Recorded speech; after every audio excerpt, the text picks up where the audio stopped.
오늘 은혜 받고 성취될 하나님 말씀 마가복음 2장 13절에서 17절까지 말씀입니다. 마가복음 2장 13절에서 17절까지 말씀 한 절씩 교독하시겠습니다. 예수께서 다시 바닷가에 나가심에 큰 무리가 나왔거늘 예수께서 그들을 가르치시니라. 또 지나가시다가 알페오의 아들 레위가 세관에 앉아 있는 것을 보시고 그에게 이르시되 나를 따르라 하시니 일어나 따르니라. 그의 집에 앉아 잡수실 때 많은 세리와 죄인들이 예수와 그의 제자들과 함께 앉았으니 이는 그러한 사람들이 많이 있어서 예수를 따름이러라. 바리새인의 서기관들이 예수께서 죄인 및 세리들과 함께 잡수시는 것을 보고 그의 제자들에게 이르되 어찌하여 세리 및 죄인들과 함께 먹는가? 17절 함께 읽겠습니다. 예수께서 들으시고 그들에게 이르시되 건강한 자에게는 의사가 쓸데없고 병든 자에게라야 쓸데있느니라. 나는 의인을 부르러 온 것이 아니요 죄인을 부르러 왔노라 하시니라. 아멘. 나는 죄인을 부르러 왔노라 라는 제목으로 오미경 목사님 말씀 증거해 주시겠습니다.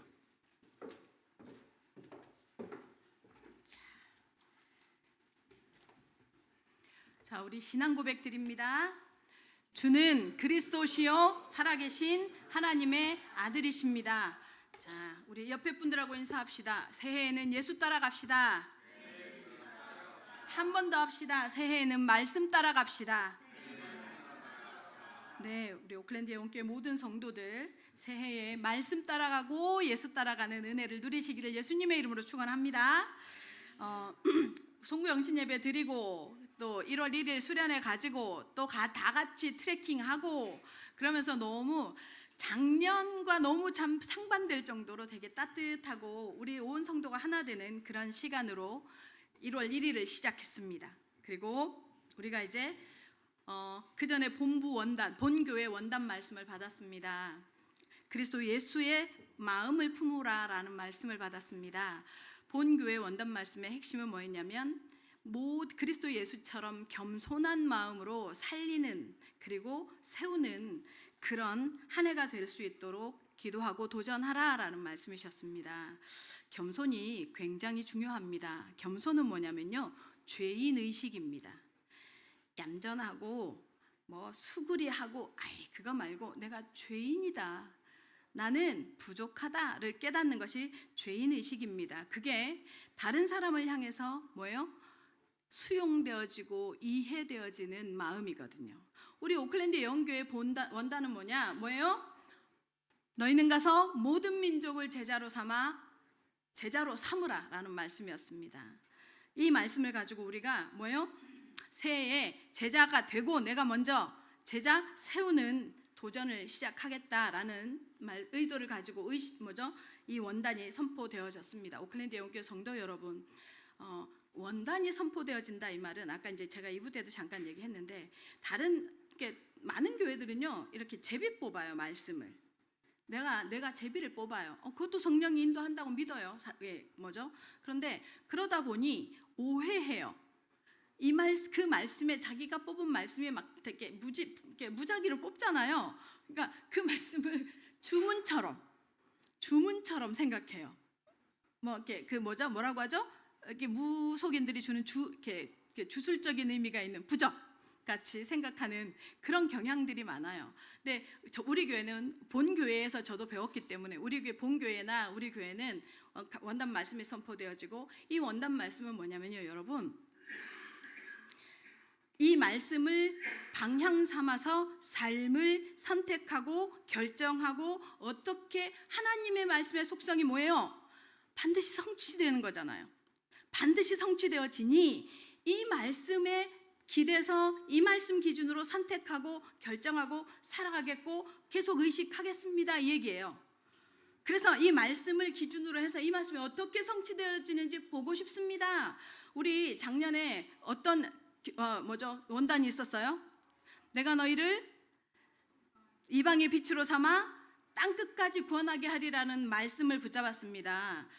땅끝까지 구원됐어요? 됐어요? 안 됐어요. 맞습니다. 아직 안 됐어요. 근데 제가 그 말씀을 11월쯤에 하나님께 받았거든요. 그래서 원단 말씀으로 제가 선포를 했는데 여러분 그러면서 우리가 이 지역으로 이사 왔습니다.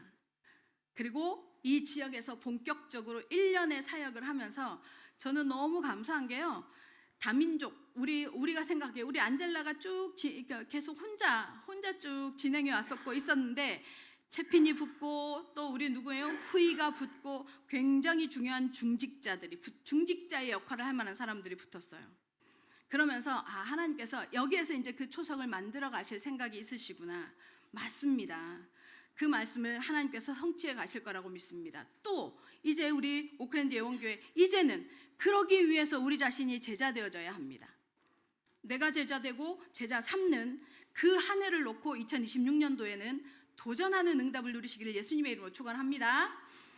1500년경쯤에 굉장히 유명한 그 플로렌스 아시죠? 이태리에 있는 플로렌스라는 지방에 도나텔리라는 굉장히 여러분 들었을 거예요. 도나텔리라는 되게 유명한 조각가가 있었어요. 이 조각가가 사람들이 이 사람이 하는 조각을 자꾸 이렇게 시 광장에도 세우고 대학에도 막 입구에도 세워놓고 이러면서 굉장히 유명세를 타니까 이 사람이 이제 재료를 고급화해서 뭐예요? 이렇게 좀 더 대중적으로 좀 더 자신을 알릴 수 있는 그런 조각을 하고 싶어.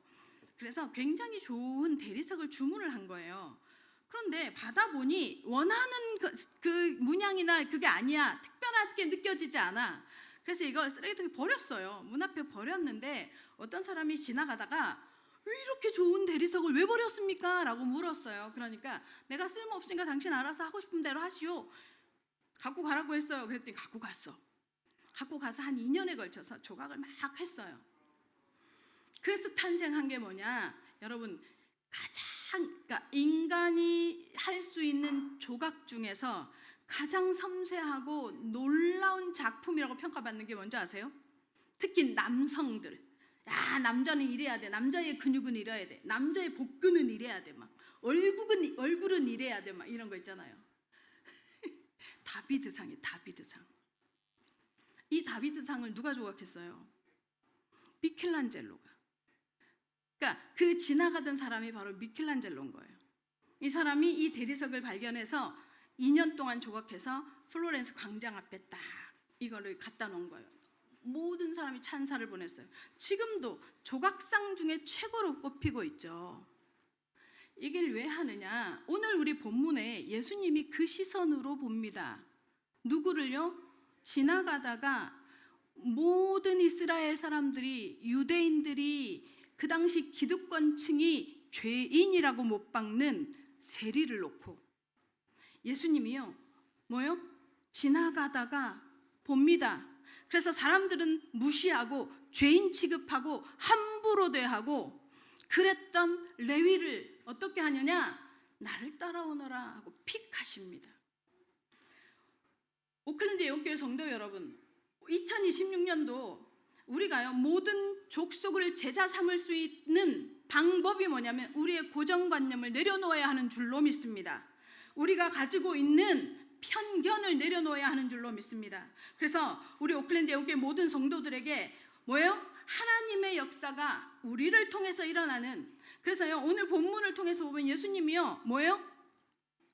죄인들하고 먹고 마셔요. 죄인인 레위를 선택해요. 우리를 그랬던 것처럼. 오늘 예배 말씀을 통해서 우리 자신, 여러분 자신이 예수님으로부터 픽받은, 선택받은 이 은혜가 누려지시는 시간이 되시기를 예수 그리스도의 이름으로 축원합니다. 첫 번째입니다. 예수 따라가는 새해입니다. 다 같이 한 목소리로 13절 14절 읽겠습니다. 시작. 예수께서 다시 바닷가에 나가심에 큰 무리가 나왔거늘 예수께서 그들을 가르치시니라.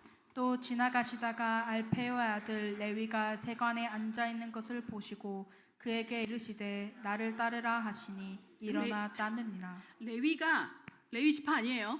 그냥 이름이에요. 이 레위가 세관에 앉아 있다. 이 말은 뭐냐면 이 당시 이스라엘을 지배하는 나라가 어느 나라예요? 로마였어요. 로마. 이 로마라는 나라는 모든 굉장히 어마무시하고 잔인하고 교묘한 세금 정책을 써요. 그 세금 정책이 뭐였냐면, 이 로마는 계속 전쟁을 해서 정복 전쟁을 하잖아요. 그러면서 정복 전쟁만 하는 게 어떻게 하는 게 아니라 뭐도 하냐면 로마 양식의 건물을 가는 지역마다 세워요. 로마 양식의 뭐예요? 탑을 세워요. 그러니까 끊임없이 건설을 한다면, 전쟁해야지 건설해야지, 뭐가 필요해요? 돈이 필요해요. 그 이 돈을 어디서요? 정복한 나라에서 세금으로 걷어들이는 거예요. 정말 세금이 어마어마했대요. 그렇게 걷어들이는데 이 세금 징수원을 누구를 시키느냐? 로마 사람이 아니에요. 그 나라 사람들, 그 정복한 나라 사람들을 시키는데 두 가지의 그 세금 법칙이 있어요. 하나는 정세, 하나는 관세. 정세는 뭐냐면 로마인으로 태어났으면, 그 지역에 태어났으면 로마의 지배하에 있는 도시에, 그 나라의 그 도시의 주민으로 태어났으면 모두 아무나 누구나 내야 하는 규정이 있는 정세. 그 정세가 뭐냐? 예를 든다면 이런 거죠.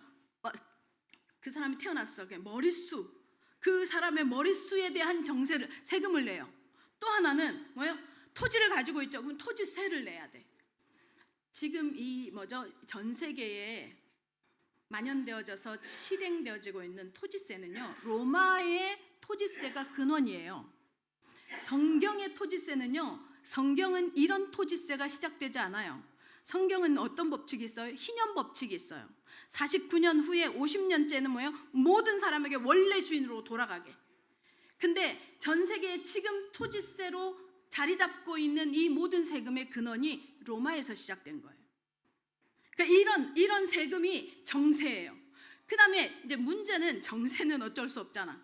관세가 문제야. 관세는 뭐냐면 고무줄 세금이라는 별명이 있어요. 예를 들면 이런 거예요. 관세는 고정적으로 내야 하는 것이 아니고, 여기 뭐예요? 내가 임병학 장로님이 싫어, 막 이 속색이고 막, 그래서 너는 90원 내 이래. 근데 우리 민재가 너무 친해 나랑, 그럼 너는 10원만 내, 이런 거예요. 그러니까 세금 징수원의 재량에 따라서 세금이 달라지는 거예요. 거기다가 세금의 내용도 이렇게 마차가 이렇게 지나가요. 말이 막 지나가면서 말의 머릿수가 3마리야 4마리야에 따라서 세금이 달라져요. 또 이 마차가 크냐, 4개짜리 마차냐, 2개짜리 마차냐에 따라서 세금이 달라져요. 그러니까 바퀴에 따라서, 마차의 바퀴에 세금을 받는 거예요. 이게 관세예요. 자, 이런 관세가 붙으니 여러분, 아니 얘기를 하다 보니 A는 나는 90원 내는데, 근데 B는 나는 10원밖에 안 내는데, 이런단 말이에요. 가만히 있겠어요? 여러분 같으면? 그렇다고 무슨 정부에 가서, 로마 정부에, 그럴 일은 없어요. 그 관세를, 이걸 징수하는 사람에게 따질 거 아니에요. 그러니까 이 악의를 피하는 방법이 뭐냐면, 무슨요? 조직폭력배, 그 지역의 조직폭력배를 동원해서 이런 악의를 해결해 가는 거예요. 그러니까 싸움이 그치질 않는 거야. 근데 또 이들이, 조직폭력배가 크면 클수록, 그걸 잘 막아주면 잘 막아줄수록 이들한테 돌아가는 비용도만 또 해줘야 되잖아요. 그러니까 세금이 더 올라가는 거야. 더 올라가는 거야. 이게 뭐예요? 세리들의 역할이에요. 그래서 유대인들의 의식 속에 세리는 이꼴 누구랑? 창녀랑 같다고 생각을 했어요. 그래서 세리와 창녀를요, 죄인으로 취급한 거예요. 상종을 안 해. 그래서 우리 그 세리에 나오는 대표적인 사람 누구예요? 삭개오. 사람이 안 놀아줬어요. 그때 우리 어렸을 때 노래가 있어서, 키가 작은 삭개오 부자였어요, 혼자서 쓸쓸히 놀았었지요. 이런 노래가 있었어요. 혼자 있는 삭개오에 대한. 그러니까 삭개오가 세리였어요. 더불어 이 레위도 세리였던 거예요. 그 세리가, 지금 세리인 레위가 세관에 앉아 있다. 세리 중에 대장이라, 관리자라, 그 소리예요. 자, 이 세리인 레위를 누가요? 예수님이 지나가시다가 보는 거예요. 자, 여기서 보셨다. 여기서 보셨다 이 말은 뭐냐면요. 지나가다가 저기 꽃도 있네. 저기 우리 오분조 권찰님도 있네. 우리 조미연 집사님도 저기 계시네. 이렇게 본 게 아니에요. 그렇게 본 게 아니라 예수님이 여기서 보시고 하는 말은 뭐냐면 그 사람의 마음의 공허를 본 거예요.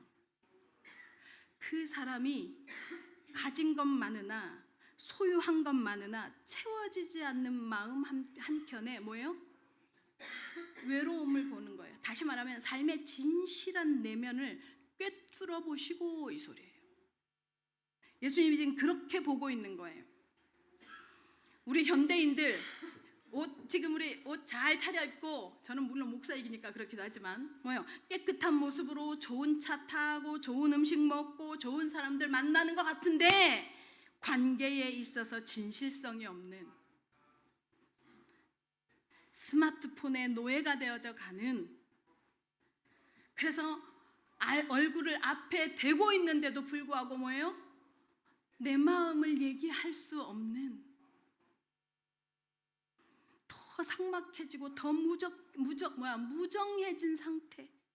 그로 인해서 하다못해 마음을 털어놓는 방법도 모르는, 그래서 계속해서 상담이 확산되어져 가는 시대.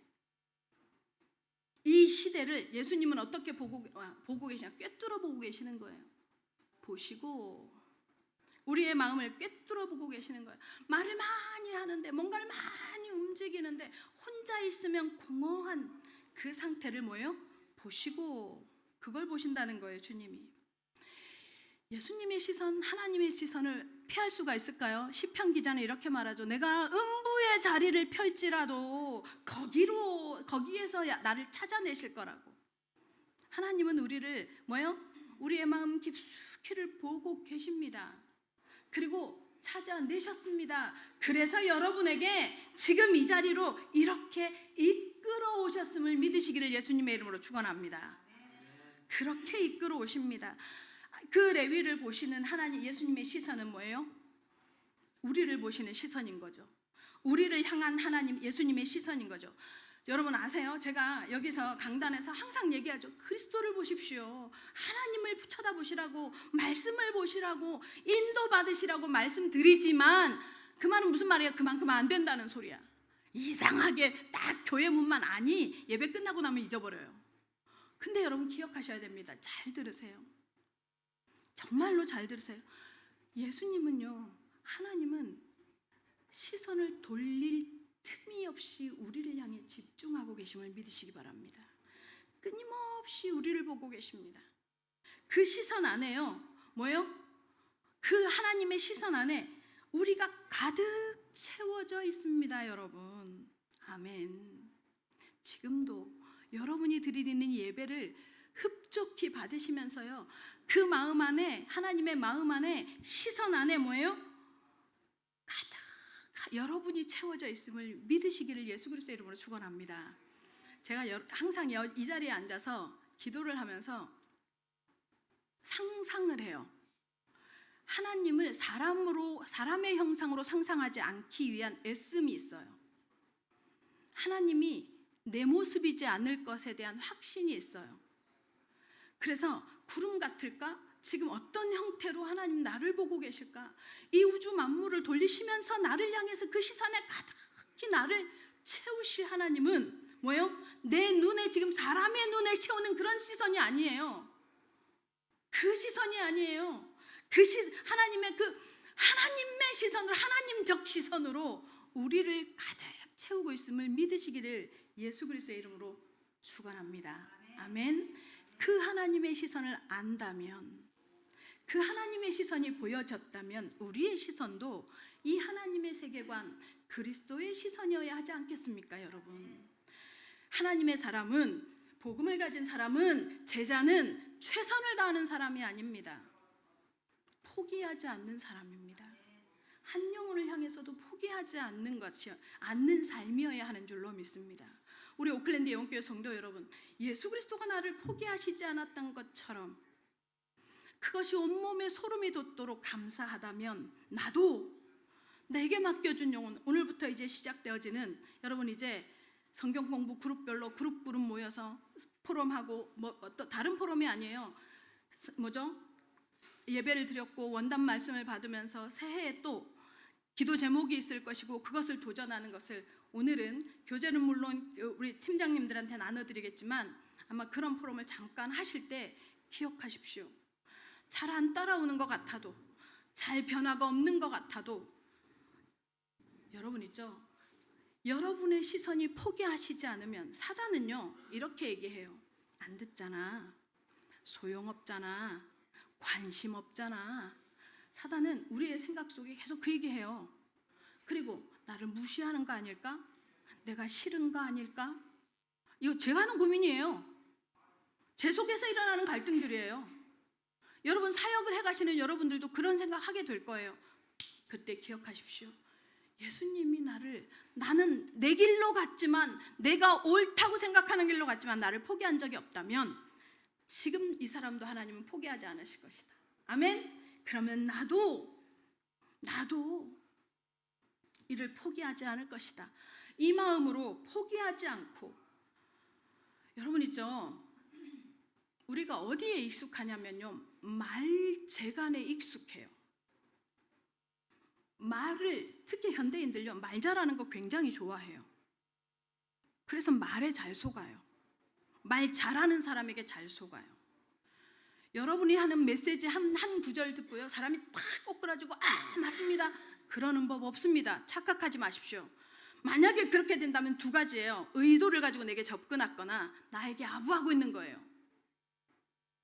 여러분이 말씀에 꼬꾸라져서 하나님의 말씀 때문에 눈물이 쏟아졌고 하나님의 말씀 때문에 나의 정체성이 말씀에서 확인이 됐다면 그 사람이, 내가 양육하는 그 대상이, 내가 만나는 그 대상이요, 말씀에 반응하는 제자로 가야 합니다. 아멘? 그래서 여러분, 그리스도의 제자, 말씀의 제자 되어질 수 있도록 끝까지 기다려 주시기를 예수 그리스도의 이름으로 축원합니다. 우리가 그렇게 말씀의 제자 되기를 기다렸던 예수님처럼, 아멘? 정말로 이 시선으로 사역하시고 바라봐 주시기를 예수님의 이름으로 축원합니다. 자, 그랬더니, 그렇게 보시더니 예수님 뭐라고 해요? 나를 따르라, 나를 따르라 합니다.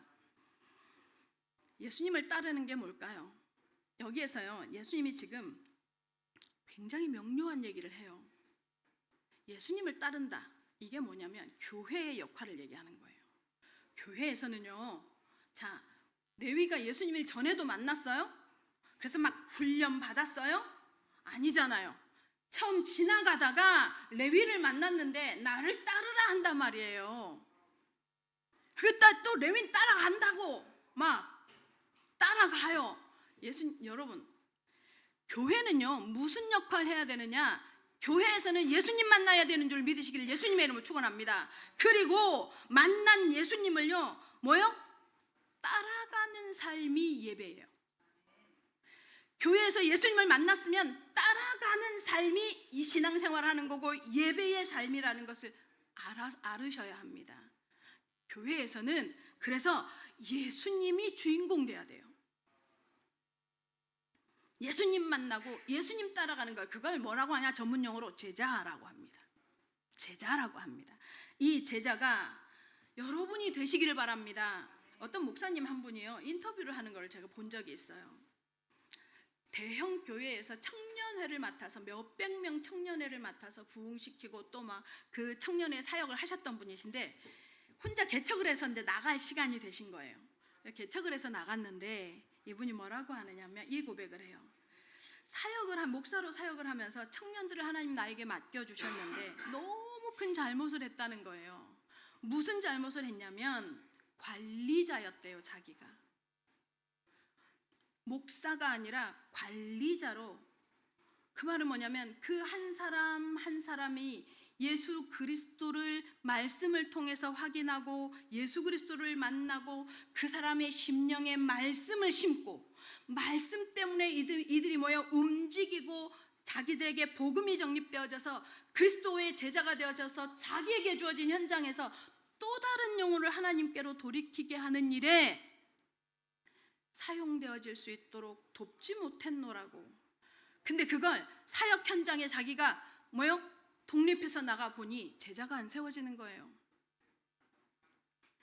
비단 이 목사님 뿐이겠습니까? 우리가 사실은 복음 메시지를 듣고 살아온 지가 몇 년이에요. 몇 년입니까 사실은? 어떤 선교사님은요 이렇게 말씀하세요. 인간적인 열정으로 최선을 다했는데 자신의 가슴을 가만히 하나님 앞에 제가 여러분한테 진짜 하고 도와드리고 싶고 알게 해주고 싶은 게 그거예요. 이 가슴 깊숙이 하나님을 만나는 거예요. 이거 돼야 됩니다. 그 가운데서 내가 보여져서 회개도 하고 힘도 얻고 이 선교사님이요 어느 순간 막 사역의 부딪힘 속에서 진실하게 가슴 깊이 이렇게 돌아보니 예수 그리스도를 만나서 자신의 가슴이 뒤집어져 본 적이 없더라는 거예요. 없더라는 거예요. 그래서 늘 일이 필요했대요. 늘 열정을 쏟을 상황이 필요했었대요.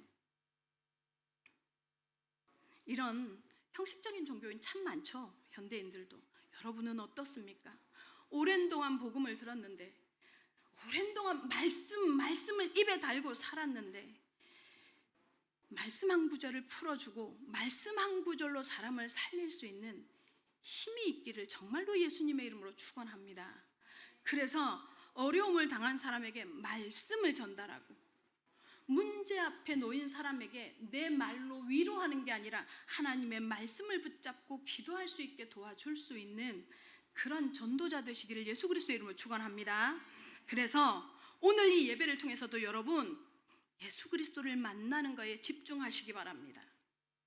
오늘 이 예배를 통해서도 내가 어떻게 예수님을 평생 쫓아가야 할 것이냐 고민하시기를 바랍니다. 그거에 대해서 매 예배 때마다 하나님 이번 주는 내가 어떤 말씀을 붙잡고 성경 하나님의 말씀을 어떻게 읽을 것이며 거기에 정말로 생명을 거는 씨름이 있는 한 주가 되시기를 정말로 예수님의 이름으로 축원합니다. 그래서 말씀 따라가십시오. 정말로 예수님 따라가십시오. 그래서 레위처럼 쫓아가는 내 것도 내려놓고 바로 쫓아가는 그런 응답의 주역들이 되시기를 예수 그리스도의 이름으로 축원합니다. 두 번째입니다. 죄인을 불러 살리는 새해입니다. 15절 다 같이 읽겠습니다. 시작. 그의 집에 앉아 잡수실 때에 많은 세리와 죄인들이 예수와 그의 제자들과 함께 앉았으니 이는 그러한 사람들이 많이 있어서 예수를 따름이로라. 마태가요 너무 행복해요. 너무 좋아요. 누가요? 소문만 들었던 예수님이 그리고 그 제자들이 자기한테 자기를 만나서 오란단 말이에요. 그래서 따라가겠다고 결단하고 아까도 얘기했죠. 세리는요 돈이 많아요. 엄청 많았던 거야. 그러니까요 자기만 아니라 다른 주변인들을 다 불러들여요. 똑같이 자기처럼 죄인 취급받으면서 죄인이라고 불림을 받았던 사람들 다 불러들여요. 잔치를 하는 거예요 자기 집에서. 근데요 유대인에게는 정결법이 있어요. 정결법. 시체를 지나가잖아요. 시체를 만지잖아요. 그러면 그냥 집에 못 들어가요. 그리고 뭐예요? 문둥병자하고 부딪히잖아요. 그냥 집에 못 가요. 이런 정결법이 있어요. 이 정결법에 의하면 이런 세리나 창기들 다시 말하면 죄인들하고 같이 먹고 마시면 정결법에 위배돼요. 율법에. 기가 막힌 건요 예수님이요 마태의 초대에 응하는 거예요. 응해요. 그러니까 너무 행복한 거야. 그래서 막 온 주변에 자기 비슷한 불효들을 다 불러들이는 거예요. 막 행복한 거지. 자기도 구원받았으니 이들도 똑같이 구원받았으면 좋겠는 거지. 거기다 또 주님은 응해 주시네. 그런데요 요 장면을요 똑 동일한 요 장면을 바리새인들 율법학자들은 어떻게 보는 줄 아세요? 반복적으로 여기 뭐라고 하냐면 15절 16절에 보면 나와요. 죄인이래요. 죄인 및 세리들과 함께 잡수신다고 이렇게 표현해요. 15절에도 뭐예요? 세리와 죄인들이 예수님과 함께 밥 먹는다 이렇게 표현해요. 자꾸 죄인이래요. 근데 이 말을 하나님이 죄인이래요? 누가 죄인이래요? 이 기득권자들이 율법학자들이 자꾸 죄인이래요. 죄인이라고 자꾸 뭐예요? 정죄합니다. 그러니까 이들하고 식사하는 예수님에 대해서 뭐라고 하는 거예요? 누가요? 죄인이라는 얘기를 누가 해요? 율법학자들이요. 이 기독관자들이요. 여러분, 그들이 죄인입니까? 죄인은요, 죄인이라는 것은요, 누구만 죄인이라고 말할 수 있어요? 하나님만 죄인이라는 판단을 할 수 있어요. 근데 감히요, 이들이요, 죄인이래요. 여러분 아세요? 우리 속에요, 고정관념, 우리 속에요, 편견이 얼마나 강한 줄? 제가 죄송해요. 이 2부 예배는 본교회 분들이 들어요. 저는 개인적으로 이런 거 있잖아요. 구별해서 우리끼리만 별로 좋아하지 않아요. 이제 예원교회에서 서밋 그거 좋다고 생각해요. 저 나쁘다고 생각하지 않는데, 제가 어떤 친구가 저한테 의논을 하더라고요. 이런 데를 보내는 게 좋을까요? 꿈도 꾸지 마라. 현장 속으로 들어가라. 섞여라. 함께 가라. 그리고 그 속에서 정체성을 가르쳐줘라. 우리는 구별됐으니까, 우리끼리만, 우리는 죄 지으면 안 돼. 우리는 복음으로 훈련돼서. 그게 죄다 그랬어요. 제가 그게 죄다 그랬어요. 이 바리새인과 율법학자들의 관점이요, 많은 사람들에게 장착되어져 있어요. 우리가 여기 이사 올 때도요, 여기 섬나라 사람들은 우리 지난주에 호주에서 우리 가영이하고 가영이 남편이 왔어요. 밥을 먹고 이제 막 헤어지는데, 우리 여기 이사 온다는 얘기를 듣거든요. 목사님, 저기 서쪽에 오클랜드에서 일어나는 범죄율의 80%가 서쪽이래요. 서쪽이래. 그런데 거기 위험한데 이러는 거예요. 그래서 제가 그랬어요. 그래서 가는 거야. 그 지역이 범죄율이 높은 지역에 그 범죄를 죽이는 최고의 방법은 뭐냐면, 범죄율을 낮추는 최고의 방법은 뭐냐면 경찰서를 세우는 게 아니라 뭐라고요? 교회를 세우는 거예요.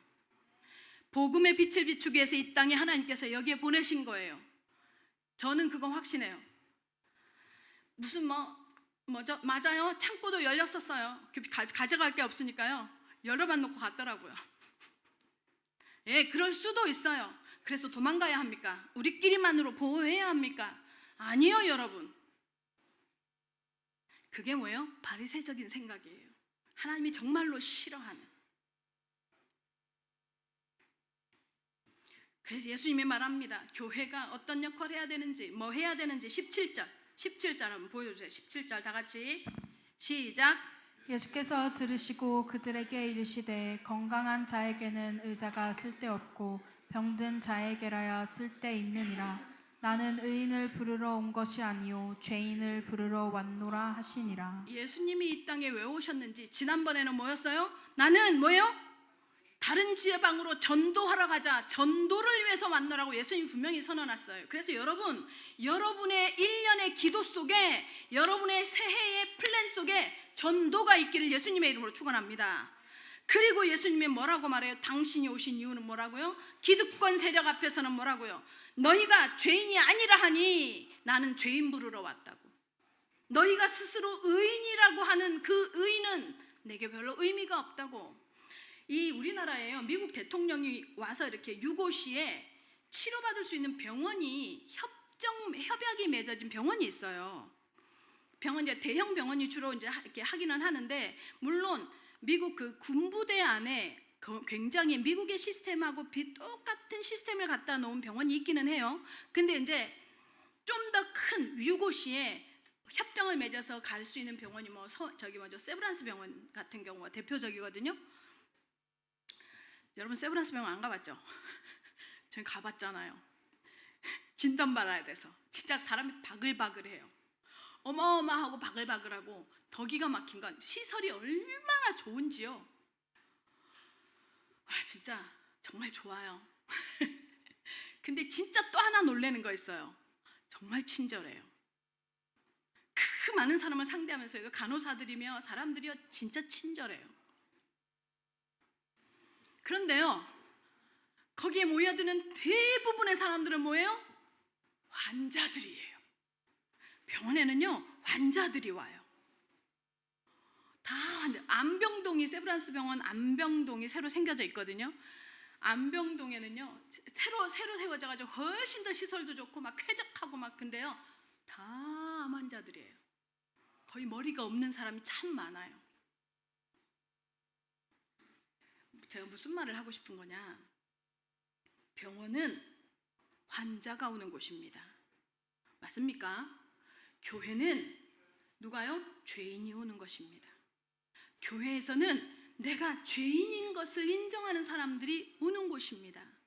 그래서 여러분, 사회적 지위가 어떻고, 내 직업이 어떻고, 내가 뭐요?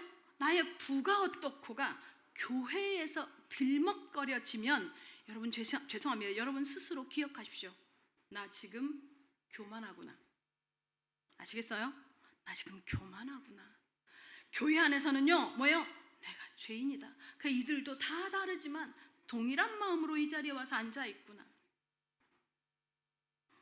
그게 되어지지 않죠. 교회에서요, 얼마나 이상한 것만 보이는 줄 아세요?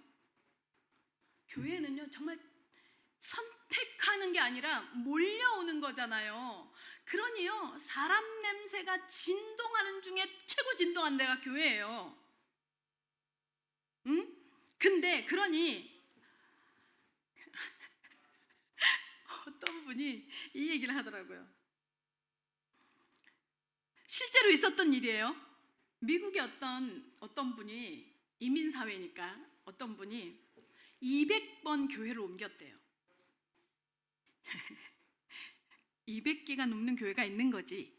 200번 교회를 옮겼는데 지금도 교회를 정착을 못했대요. 그러면서 그 얘기를 하시는 그 옆에 어떤 목사님이 그 얘기를 하더라고요. 어떻게 교회가 만족이 있을 수 있냐고. 교회에 만족이 있을 수 있겠습니까? 여러분, 우리가 봐도 교회는요, 문제도 많죠. 진짜 참 모자라죠. 허점 많죠. 왜 이렇게 질질 흘리는지. 그 분야의 전문가들이 보면요, 왜 이렇게 하지? 좀 쌈박하고 막 산뜻하게 확실하게 했으면 좋겠는데 막 왜 이렇게 못하지? 막 이러는 거 많습니다. 얼마나 잘 흐트러지고 흘리고 어그러지는지 모릅니다. 근데 여러분 있죠? 신기한 거 있으면 기억하십시오. 교회는 갑니다. 교회는 계속 진행됩니다. 그 말은 뭔지 아세요? 부족한데, 연약한데, 흘리는데, 실수하는데, 허점 투성인데 교회의 주기는 누구예요? 그리스도라는 소리예요. 그리스도입니다. 그래서요, 교회 막 내가 의로운 얘기를 하고 막 내가 의로운 걸 발휘해서 막 교회가 바르게 될 것 같죠? 천만에요. 천만에 만만의 콩떡입니다. 교회는 하나님이 끌고 가십니다. 하나님이 이끌어 가십니다. 정말로 교회는요, 하나님이 주인입니다. 이게 교회의 신비입니다. 사람은 못나고 부족하고 루저 같고 막 그러는데요, 끌려갑니다. 현대교회만 그런 게 아니에요. 여러분 아시죠? 서신서에 얼마나 싸우는지, 고린도 교회가 얼마나 싸우는지 사도 바울이 그만 좀 싸워. 세상에 아버지 침상, 다시 말하면 무슨 말이에요? 아버지의 여자를 건드리는 아들이 있질 않나마. 그런 예수님이 사역하셨던 예수님의 교회는 어땠을 것 같아요? 예수님 하나님이신데 막 모두가 환영했을 것 같죠? 아니요, 지금 보시잖아요. 막 깐깐이 태클 걸어요. 모세가 인도했던 광야교회는 어땠을 것 같아요? 아예 막 모세를 향해서 걸핏하면 막 물 내놔라, 밥 내놔라, 막 안 내놓으면 뭐예요? 돌 들고 치려고 하고 막 하나님의 말씀 받겠다고 잠시 자리 비웠더니 막 자기들끼리 또 우상 만들어서 우상 숭배하고, 거기다 고라자서는 아니 죽어도 못 살겠다, 죽어도 안 되겠다, 돌아가자. 하나님이 땅을 확 벌려가지고 그냥 통째로 막 땅속으로 집어도 묻어버리고 막. 교회는요, 생길 때부터 처음부터 끝까지 계속 문제가 있어 왔어요. 기억하십시오, 여러분. 교회에 문제가 보이고 허점이 보일 때, 그래, 처음부터 이 문제는, 사람의 문제는 있었었다. 그럼에도 불구하고 뭐예요? 하나님이 이끌어 가신다. 아멘. 오클랜드 영교회 하나님이 이끌어 가시는 하나님의 교회를 기대하시기 바랍니다. 오늘 예수님이요 뭐래요? 나는 의인을 부르러 온 게 아니라 죄인을 부르러 왔다. 교회에서는 뭐 해야 돼요? 하나님 만나야 돼요. 무엇이 인정되어질 때 하나님이 만나줘요? 내 죄성이 인정되어질 때요. 내가 죄인임이 인정되어질 때 하나님을 만나게 되어지는 것입니다. 착각하지 마세요. 여러분, 예전에 제가 젊을 때 실수했어요.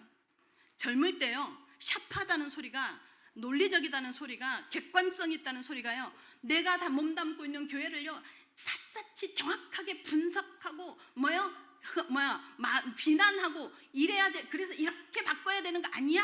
라고 말하는 게요 샤프한 줄 알았어요. 천만에요. 사단에게 속는 겁니다.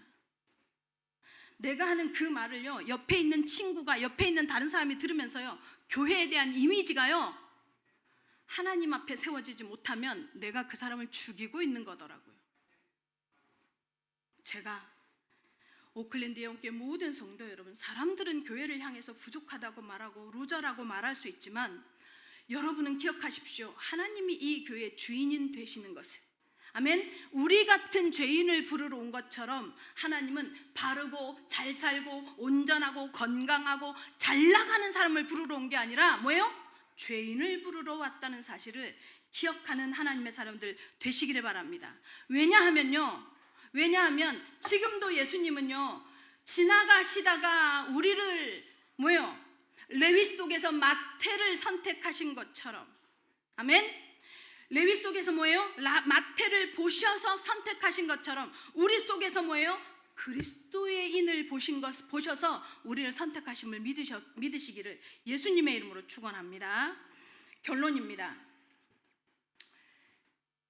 최고경영자 예수라는 책이 있어요. 제가 한 10년 전에 읽었던 것 같은데요.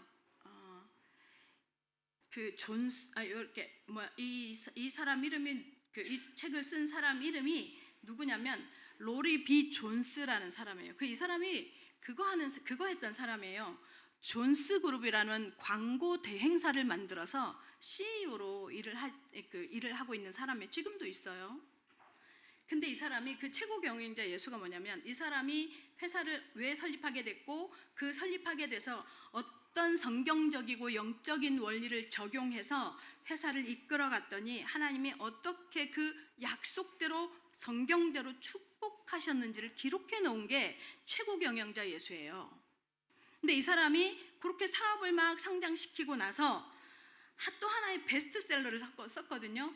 그게 뭐냐면 기적의 사명 선언문이라는 책이에요.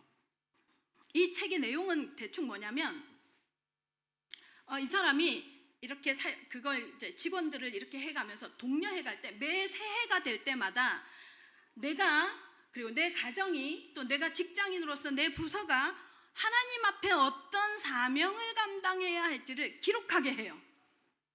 오늘 해보시기 바랍니다. 팀별로 기록하게 해요. 그리고 이거를 하나님 앞에서 선언하고 사람 앞에서 선언하게 해요.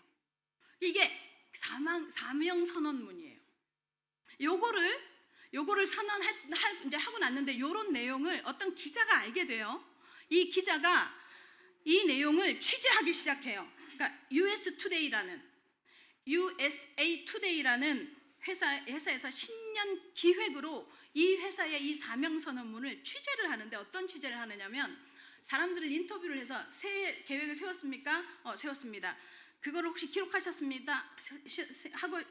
기록하셨습니까? 하니까 뭐 그런 것까지 기억해요. 그냥 제가 해보려고 합니다. 이런 부류를 한 100여 명. 똑같은 취재를 하는데 기록했다고 하는 부류와, 그리고 그런 사람, 그러면서 선언까지 했다는 사람의 한 부류. 요거를 이렇게 쭉 인터뷰를 한 다음에 1년 후에 그 사람들을 다 추적해요. 1년 후에 다 추적해서 만나서 이 사람들을 그 조사를 하는데, 어떤 결과가 나왔냐면요. 1년 후에 자기가 머릿속으로 새해 계획은 세웠는데 기록하지 않았던 사람은 목표 달성률이 4%예요. 근데요, 기록하고 선언까지 한 사람들의 목표 달성률은 몇 프로냐? 46%. 46%에 달했다라고 얘기가 그 신문 기사에 나옵니다. 무슨 얘기를 하고 싶으냐? 여러분 새해잖아요. 참 새해 같지 않죠? 이 나라에서 맞는 새해가. 새해 계획 세우셨습니까? 세우십시오. 안 되더라도 세우십시오.